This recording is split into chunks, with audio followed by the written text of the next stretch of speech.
If you head for Victorville, partner, you'll find the Roy Rogers Dale Evans Museum, where you just might bump into the king of the Cowboys himself and his singing dog. As for the museum, it's chock full of mementos. Roy Rogers, a name that is familiar to anyone who cherishes the image of the Wild West and the classic cowboy films of Hollywood. He was not only an extraordinary actor and singer, but also a cultural icon, the king of the Cowboys, who left an indelible mark on the hearts of millions of fans across America and around the world. Yet behind the breathtaking horse-riding scenes, timeless songs, and warm smile on screen lies a story filled with love, family, and profound loss. Moreover, the highs and lows in Roy's life were not limited to the glamour of the spotlight.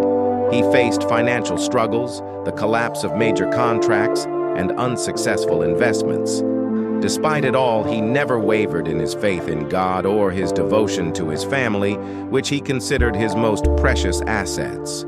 And then, one day, the Roy Rogers Museum, a place that preserved the legacy and love Roy had for his fans, closed its doors forever. That heartbreaking decision sparked countless questions.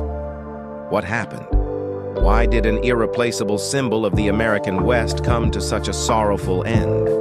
Let's uncover the story behind the glory, the family love, and the reasons why the Roy Rogers Museum couldn't withstand the test of time. Early life and career of Roy Rogers. Roy Rogers, born Leonard Franklin Sly on November 5, 1911 in Cincinnati, Ohio, entered the world during a time of significant economic and social upheaval in America.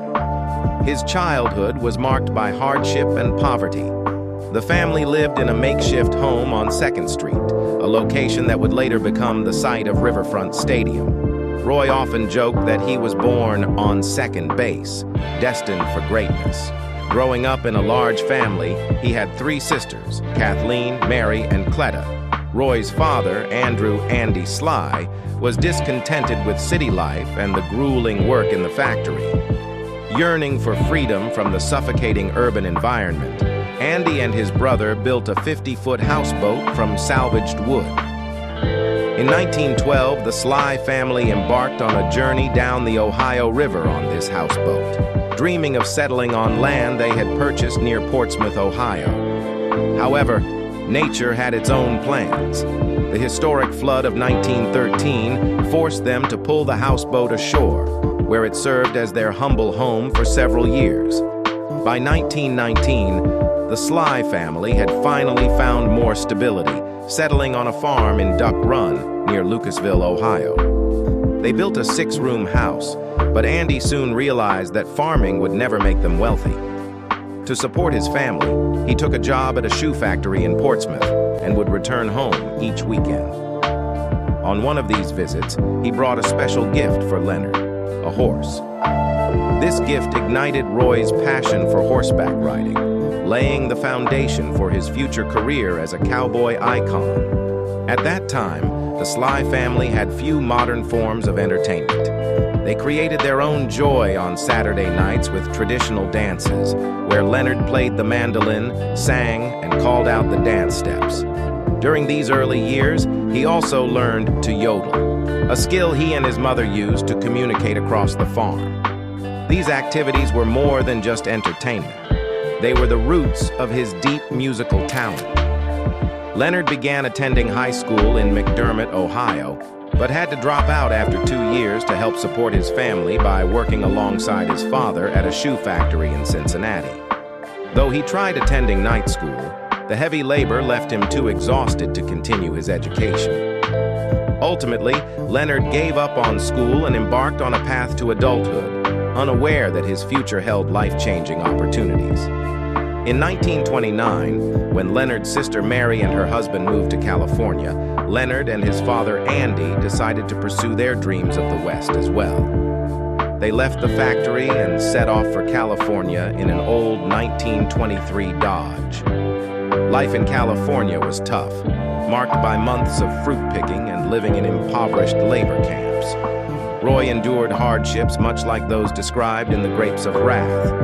Yet he never gave up on his dreams and kept searching for opportunities. In 1931, after returning to Los Angeles, Mary encouraged him to audition for a local radio show called Midnight Frolic in Englewood. Despite his shyness, Leonard gave it a shot, wearing a cowboy shirt that Mary had sewn for him and bringing along his guitar. He sang, played guitar, and yodeled, making a lasting impression that opened the door to a new career path. Soon, he was invited to join a music group called the Rocky Mountaineers, marking the beginning of his relentless journey into the world of country music. In 1933, Leonard, along with Bob Nolan and Tim Spencer, formed the Pioneers Trio, later renamed Sons of the Pioneers. The group quickly became a national sensation with hits like Tumbling Tumbleweeds and Cool Water. Their success paved the way for Leonard's artistic career, but it was only the beginning. In 1938, he signed a contract with Republic Pictures and adopted the stage name Roy Rogers, a combination of Roy and Rogers, to honor the legendary Will Rogers. His film Under Western Stars, 1938, was a major breakthrough, catapulting him to stardom. Roy Rogers became a cinematic icon, famously known as the King of the Cowboys, starring in over 100 films and numerous television shows. He played heroic figures who fought for justice, often accompanied by his trusty horse, Trigger. In addition to acting, he performed memorable songs that became signature features of Western films of that era. His gentle, charismatic screen presence and natural ability to connect with audiences made him one of the most beloved figures in Western cinema. Roy Rogers, along with his famous horse Trigger and his wife Dale Evans, etched a lasting legacy as one of the greatest cowboy heroes of all time. Personal tragedies and married life. Roy Rogers, the King of the Cowboys, enjoyed a stellar career, consistently appearing in public with a radiant smile, hearty laugh, and the image of a kind, honorable man who lived by the values of goodness and sincerity. Yet behind this cheerful facade lay personal sorrows and tragedies few people knew about, stories of heartache that Roy courageously endured throughout his life. Roy Rogers first married Lucille Ascolis, but the relationship failed to bring him the happiness he had hoped for. Their brief, ill-fated marriage ended in heartbreak. The couple struggled to find the harmony and connection needed to sustain a lasting relationship, ultimately parting ways. Despite this setback, Roy never lost faith in love and remained hopeful for a new beginning. Fate smiled upon him when he met Arlene Wilkins. They began a loving relationship through heartfelt letters and married in 1936. Their marriage was filled with laughter and dreams of building a large family. As Roy's career began to take off, he and Arlene stood by each other, facing the challenges of the early years with unwavering love and trust. However, their first major trial came when doctors informed Arlene that she would not be able to have children. The news brought them deep sorrow and disappointment, but they refused to let it break their spirits. Instead, Roy and Arlene chose to adopt, hoping it would fill their home with joy. Yet financial difficulties delayed their plans until they were in a more stable economic position. After 5 years of marriage, they finally adopted their first daughter, Cheryl Arlene, embracing her with all the love and hope they had for the future. Then, miraculously, something they never dared to dream of happened. Arlene became pregnant. Happiness seemed to have finally blessed this small family when Arlene became pregnant with their second child. Roy and Arlene could hardly believe the miracle that had come into their lives. But then, tragedy struck suddenly. Just 6 days after giving birth, Arlene passed away due to severe postnatal complications. Her death left Roy in utter despair and loneliness, burdened with an unimaginable grief. Losing the wife he loved so deeply, who had stood by his side through every challenge, was a devastating blow. Roy felt completely empty, and life seemed to lose all meaning. In those darkest days, he had to find a way to carry on, not just for himself, but for his newborn child who desperately needed a father's care. Roy faced his anguish with every ounce of strength left in his heart, yet the sense of loneliness and loss never truly faded away. Even as he struggled with the pain, Roy eventually met someone who began to heal his broken heart. Dale Evans, his frequent co-star in many films, became a beacon of light in his life. Dale was not only a talented actress, but also a resilient woman who had endured 3 unhappy marriages before meeting Roy. Over time, they found comfort in each other. Dale recognized the deep sorrow within Roy and understood the immense losses he had endured. Their love grew naturally, and Roy proposed to Dale in a heartfelt moment during a rodeo performance. They married in late 1947 in a simple ceremony on a ranch. Their life together was built on a foundation of love and mutual understanding. Dale brought her son, Tom Fox, from a previous marriage, and the family blended seamlessly, settling in San Fernando Valley, where they shared a warm, joyful, and close-knit home. Happiness seemed within reach for Roy and Dale, but fate continued to test them. Doctors once again delivered crushing news, telling them that their hopes of having a child together were slim. Yet, in what seemed like a miracle, Dale became pregnant just 2 years into their marriage. Tragically, their joy was quickly overshadowed by profound sorrow when their daughter, Robin Elizabeth Rogers, was born with severe mental disabilities and a critical congenital heart condition. Robin lived only 2 short years, and her passing left a deep and painful scar on Roy's heart. Despite the heartbreak, Roy and Dale chose not to be defeated by their grief. They expanded their circle of love by adopting several children, including Marion Fleming, who later changed her name to Mimi Swift.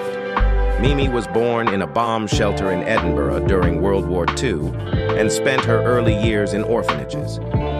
In 1954, when Roy and Dale visited an orphanage in Scotland, Mimi's heartfelt singing moved them deeply. Touched by her voice and her indomitable spirit, they decided to adopt her and bring her home to California. Mimi quickly adjusted to her new family and formed a close bond with her adopted siblings, especially her sister Dodie. Mimi grew up with immense gratitude and became Roy's companion in many charitable activities, particularly the Happy Trails Children's Foundation that Roy and Dale founded. Mimi and Roy developed a special relationship rooted in a shared love of music and a profound family connection. Roy cherished Mimi as his own daughter, encouraging her singing talents, and they often performed together at family gatherings and charity events. Roy and Dale transformed their grief into acts of love, extending their arms to embrace children in need of a home. This not only demonstrated their compassion, but also affirmed the power of love and family unity, helping Roy Rogers and Dale Evans overcome every challenge life presented. Roy Rogers never allowed loss and sorrow to extinguish his optimistic spirit. He continued living life to the fullest, inspiring others with his warm smile and the love he shared with both his family and his audience. Dale, too, became his irreplaceable partner and lifelong companion, standing by him through the ups and downs of their later years. Beyond the grief and sorrow of their marriage, Roy Rogers faced severe financial hardships that few people knew about. As the peak of his career began to fade, Roy was confronted with the harsh reality that no matter how dazzling success may be, it cannot last forever. His relationship with Republic Pictures, the studio that catapulted him to fame, grew increasingly strained. Roy was one of the studio's biggest stars, but when he demanded higher pay and more creative control, disagreements erupted quickly. Republic Pictures refused his requests, and after many years of successful collaboration, they decided not to renew his contract. This marked not just the end of an era, but also the beginning of immense financial struggles that Roy had to endure. Losing the support of Republic Pictures forced Roy to venture into self-employment to sustain his career and public image. He experimented with independent projects, from films to business ventures, but success did not come as easily as it had during his heyday. Roy's investments, ranging from real estate to production efforts, did not always yield the desired outcomes. The unstable market and rising expenses gradually eroded his wealth. Moreover, Roy faced numerous legal battles involving contracts and business agreements, which drained him not only financially, but also emotionally. While he had grown accustomed to gunfights on screen, the real-life financial battles were challenges for which Roy had never been prepared. Amid these difficult times, Roy Rogers proved himself to be more than just a talented actor. He was also a savvy strategist. Understanding that his image as a righteous, kind-hearted cowboy still held significant appeal to the public, Roy made a bold decision. He would protect and expand his personal brand at all costs. He successfully negotiated the rights to his likeness, voice, and name, giving him control over how they were used across various platforms, from films to commercial products. Thanks to this foresight, Roy built a lucrative branding empire. His name appeared on a wide range of merchandise, including cowboy toys, comic books, and children's apparel and accessories. Toys, featuring Roy Rogers and his famous horse, Trigger, became cultural icons, found in millions of homes across America. The Roy Rogers comics, created by Gaylord Dubois, were also a major hit, rivaling other top publications and second only to Walt Disney in terms of popularity and sales. Roy understood that if he could no longer dominate the silver screen, he would capture the hearts of his fans in other ways. This business strategy helped him maintain his fame and influence even during the toughest years. However, commercial success and efforts to safeguard his assets could not entirely erase the financial pressures weighing on Roy. Despite setbacks, he never abandoned his core values or his unwavering faith. A devout Christian, Roy Rogers believed in seeking God's guidance through every challenge. He and his wife, Dale Evans, were active in their faith, regularly attending prayer meetings, organizing charity drives, and participating in various philanthropic efforts to help those in need. Their charitable work was not just an expression of gratitude, but a testament to their belief in the power of faith, which continued to drive them forward, even when life was at its most unforgiving. More than his financial endeavors, Roy Rogers always placed his family above all else. Whenever he returned home, he was no longer the king of the Cowboys, but a loving father and husband, ready to spend quality time with his wife and children. Roy and Dale created a household filled with laughter, where all of their children, whether biological or adopted, were loved and cared for equally. He believed that true happiness did not come from wealth or fame, but from simple moments with his family, like cozy dinners or playful afternoons with the kids. Roy Rogers' journey was filled with challenges, yet he never wavered in his faith or his optimistic spirit.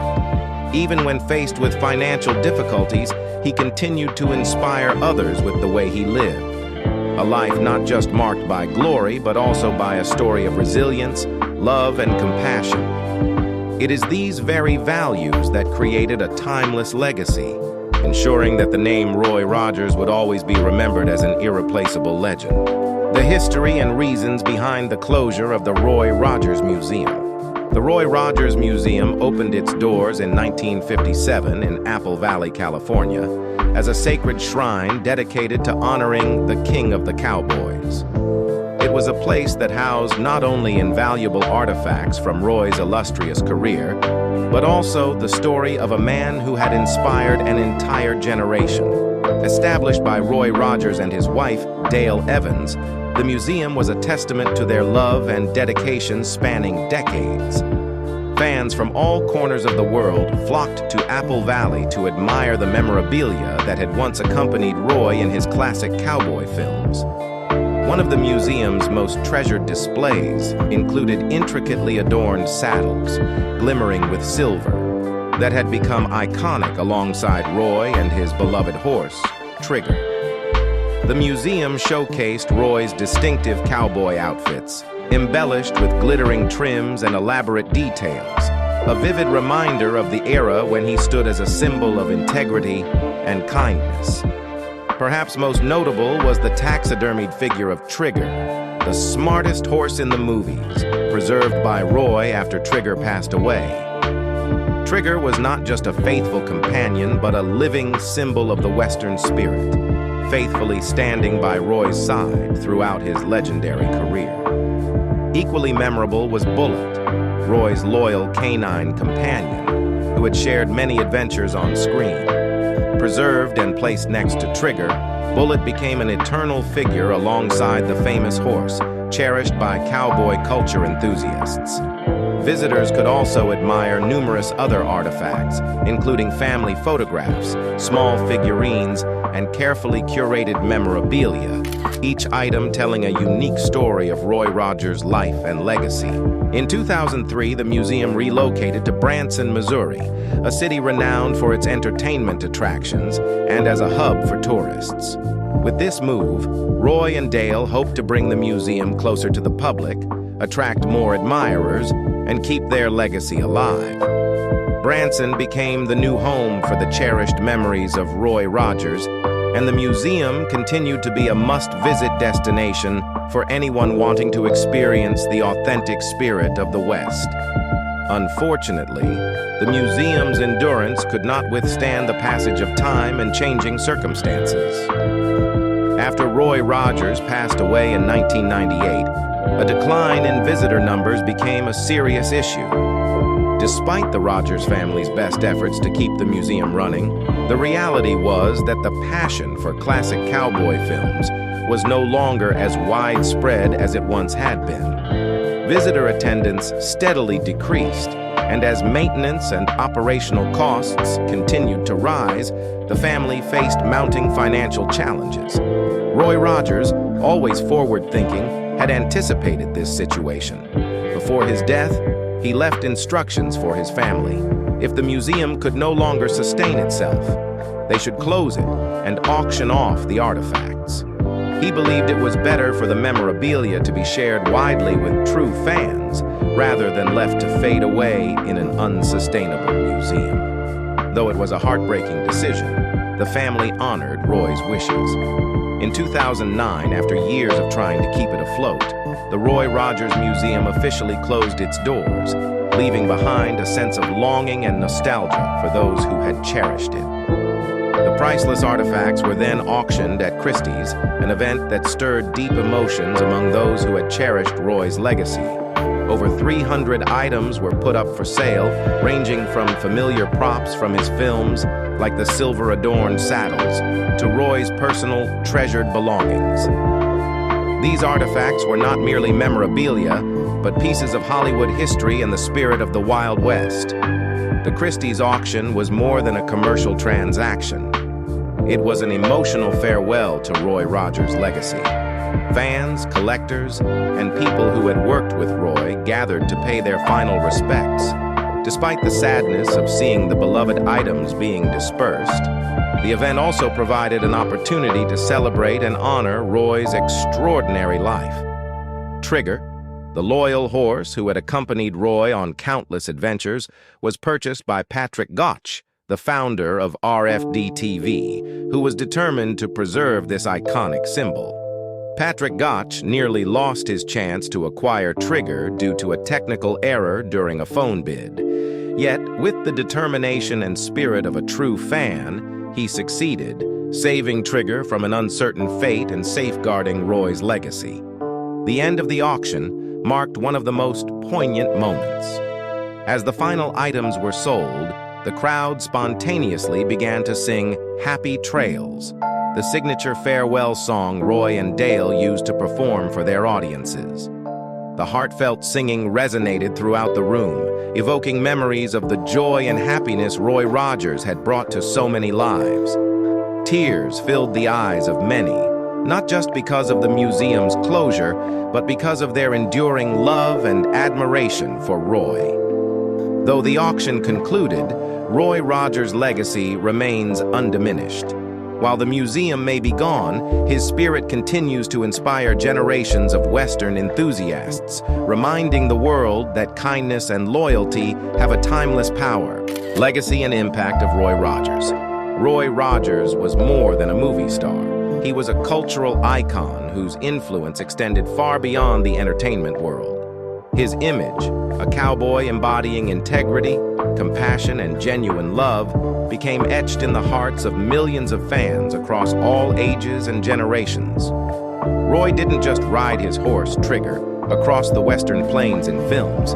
He also captured the hearts of audiences with his shining character and unwavering moral compass. He lived and worked by the core values he held dear: honesty, kindness, and love. Even after achieving Hollywood superstardom, Roy Rogers never forgot his humble beginnings, and this humility is one of the reasons he remains so beloved today. The heroic cowboy image he portrayed, always ready to fight for justice and protect the vulnerable, became a symbol of the best qualities the American West once stood for. Roy Rogers was a legend, not just because of his cinematic adventures, but because he personified the virtues that people admired most. Roy's impact has endured across generations, even after his passing. The movies he starred in and the songs he sang are still watched and listened to, evoking memories of Hollywood's golden age and timeless values. Yet perhaps his greatest legacy is how he inspired others through his charitable work and unconditional love for his family. Roy Rogers was not just a beloved public figure. He was a moral role model, encouraging people to live kindly, love deeply, and treat one another with fairness and respect. When Roy Rogers passed away in 1998, it felt as though America had lost a true hero. Many prominent figures, including national leaders and colleagues from the entertainment industry, paid heartfelt tributes to him. In a moving speech delivered in the White House Rose Garden, President Bill Clinton honored Roy as a symbol of genuine American values. Clinton said, "I deeply appreciate what he stood for, the films he made, and the values he conveyed." It was a recognition not only of Roy's talent, but also of the tremendous impact he left on the nation. President Clinton wasn't the only one to express admiration. Numerous Hollywood stars and those who had worked alongside Roy also shared their tributes. Their praises acknowledged Roy not just as an exceptional actor, but as a remarkable human being. Gene Autry, another Western film legend, described Roy as a giant in both his career and his character, someone who lived by the principles he portrayed on screen. Reverend Billy Graham, a close friend of Roy and Dale, called him an emblem of the best Hollywood ever produced. Roy's son, Dusty Rogers, also shared touching reflections, emphasizing the legacy his father left behind. Dusty once said, "As a child, I didn't understand what made my father so special. But as I grew up and saw the thousands of letters from fans, I realized how profoundly he had touched people's lives. This was the clearest testament to Roy's greatness, a man who left a lasting mark not just on his family, but on the world, in the hearts of millions who loved him." The Roy Rogers Museum may have closed, but the lessons and memories of Roy will live on. New generations continue to be inspired by the story of the cowboy who stayed true to his ideals, a man who transformed love and honesty into an everlasting legacy. And even as his films and songs may fade with time, the world's love and admiration for Roy Rogers will remain forever unchanged. Roy Rogers was not only an eternal icon of the American West, but also a true embodiment of genuine and noble values. Though he has passed on, his legacy lives on through classic cowboy films, timeless songs, and inspiring stories of kindness, honesty, and love. For those who cherished Roy Rogers, every memory of him holds a piece of dreams and hope. Whether it's childhood recollections of watching cowboy movies on quiet evenings or lullabies sung to the melodies of the Wild West, Roy's legacy remains an invisible thread connecting people across generations. What about you? What memories do you have of Roy Rogers? Which images of him bring back your most cherished moments? Feel free to share your thoughts and join in honoring a man who left an indelible mark on popular culture. Don't forget to subscribe to our channel to catch more fascinating stories about the legendary figures you love. See you in our next video.